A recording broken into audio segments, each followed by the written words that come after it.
అది కాదత్తయ్య, ధర్మతేజ గారు నేర్పించినా సరే నీకెలా అర్థమైంది? ఎందుకంటే నీకంత చదువు లేదు కదా.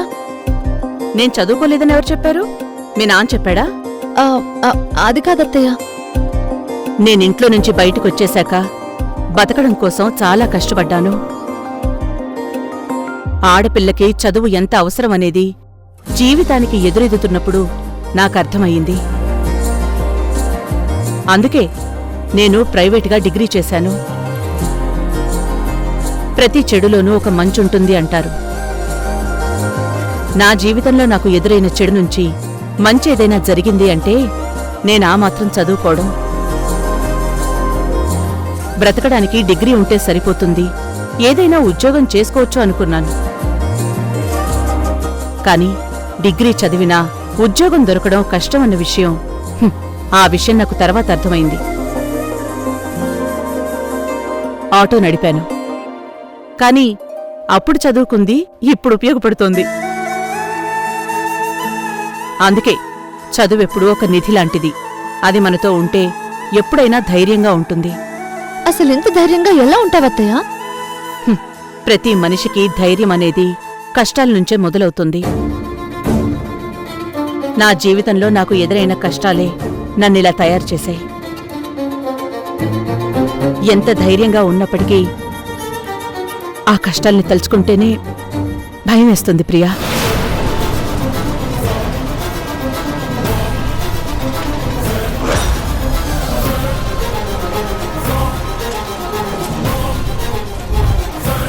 మళ్ళీ అలాంటి కష్టాల ఊబిలో అస్సలు పడకూడదు.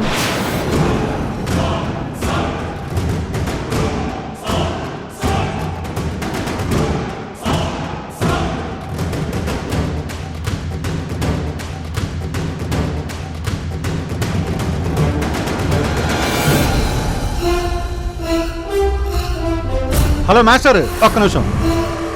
ఇక్కడ ధర్మతేజ కన్స్ట్రక్షన్ కంపెనీ ఎక్కడుంది? అదిగో అదే. ఓ హర్ని, ఇదేనా?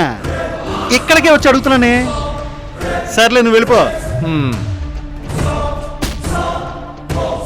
ఏంటయ్యా, నువ్వే ఆపావు, అడ్రస్ అడిగావు. చెప్పినందుకు కనీసం థ్యాంక్స్ కూడా చెప్పకుండా ఇలా మాట్లాడతావేంటి?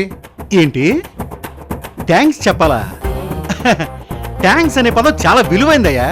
నువ్వు అడ్రస్ చెప్పినందుకు అంత విలువైన పదం నీకు చెప్పాననుకో, నీకు విలువిచ్చినట్టు అయిపోద్ది. ఎదురుగా ఉన్న బిల్డింగ్ చూపించినందుకే నీకంత విలువిస్తే, ఇంతసేపు నా విలువైన సమయాన్ని నీకోసం కేటాయించినందుకు నువ్వే నాకు 100 రూపాయలు ఇవ్వాలన్నమాట. ఇచ్చేయ్. ఏంటి, నేను నీకు డబ్బులు ఇవ్వాలా? ఇవ్వాలి. నువ్వు థ్యాంక్స్ అడగబట్టే కదా నేను నీతో మాట్లాడాను. నీతులు సూక్తులు ఎవరికి ఊరికే చెప్పకూడదన్నమాట. తీవంతి. నేనేమను ఇవ్వవా? ఇవ్వకపోతే నువ్వు ఇక్కడి నుంచి కదలో. నా పాకెట్లో ఉన్న పర్సు కొట్టేసావని అరిచి గోల గోల చేస్తా. Hello hello hello. ఆగు. అమ్మో, నువ్వు మామూలుడి కాదయ్యా. నీ చేతిలో పడితే ఎవరికైనా కష్టమే. అంతే మరి. తీసేయ్, డబ్బులు తీసేయ్.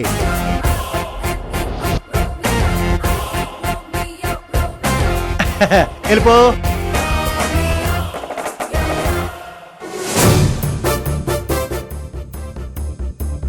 ఎంట్రీలోనే మంచి బోని.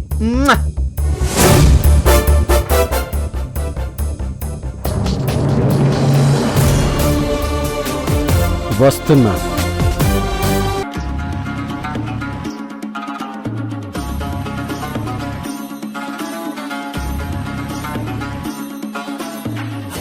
ఎవరు కావాలి?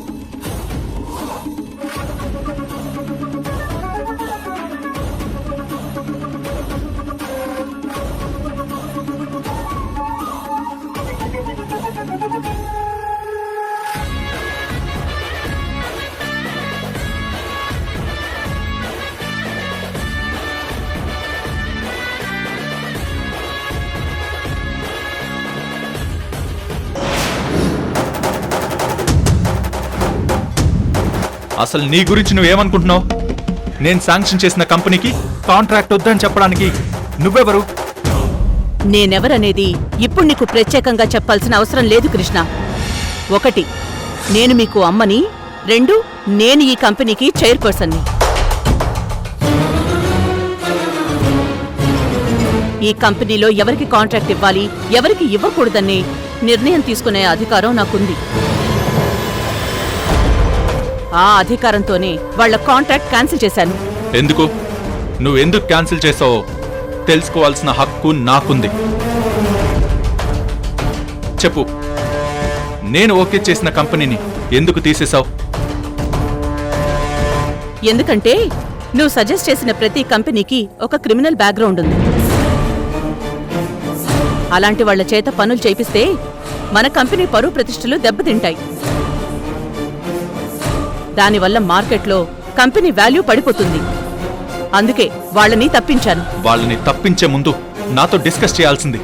ఇప్పుడు వాళ్ళందరి ముందు నా పరువు పోయింది. ఇక్కడ కంపెనీ పరువు కంటే ఎవరి పరువు గొప్పది కాదు. ఈ కంపెనీలో నిజాయితీగా ఉండే వాళ్ళకి మాత్రమే చోటుంటుంది.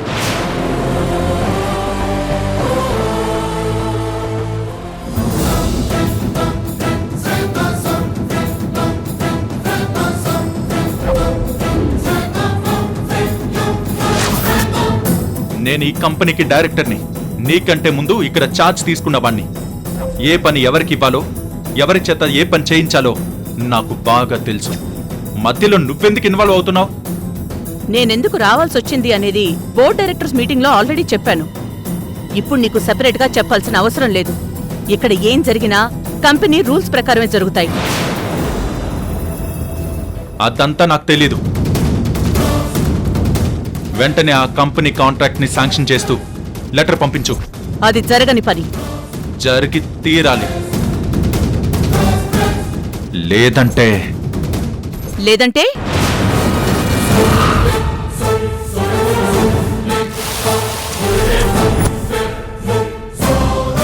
చూడు, నువ్వు కేవలం డైరెక్టర్వి మాత్రమే. నేను చైర్పర్సన్ని. ఇక్కడ నేను ఏ నిర్ణయాలు తీసుకున్నా దాన్ని ప్రశ్నించే హక్కు గాని నిలదీసే అధికారం గాని ఎవ్వరికీ లేవు.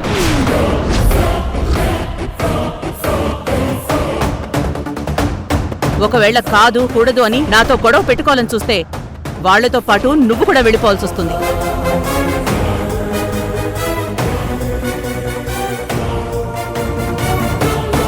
అంటే నన్ను ఉద్యోగంలో నుంచి తీసేస్తావా? నేను తీసేయాలి అనుకోవడం లేదు. నువ్వు సరదా పడొద్దు అని చెప్తున్నాను. అంటే నా పోస్ట్ తీసేస్తానని వార్నింగ్ ఇస్తున్నావు కదూ? నీకు తగిన గుణపాఠం చెప్పే అవకాశం నాకు దొరుకుతుంది. గుర్తుపెట్టుకో.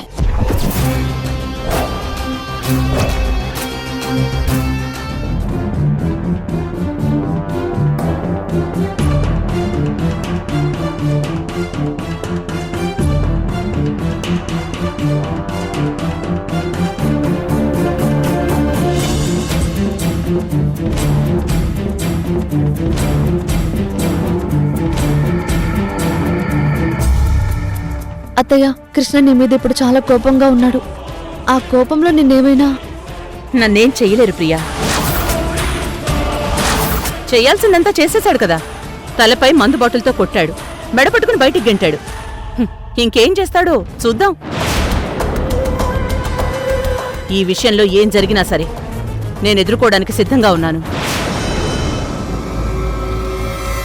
ఇక మీదట నేను ఇలాంటి డెసిషన్స్ తీసుకోపోతే ధర్మతేజ గారు తిరిగి ఛార్జ్ తీసుకునే లోపు ఈ కంపెనీ నేలమట్టం అయిపోతుంది.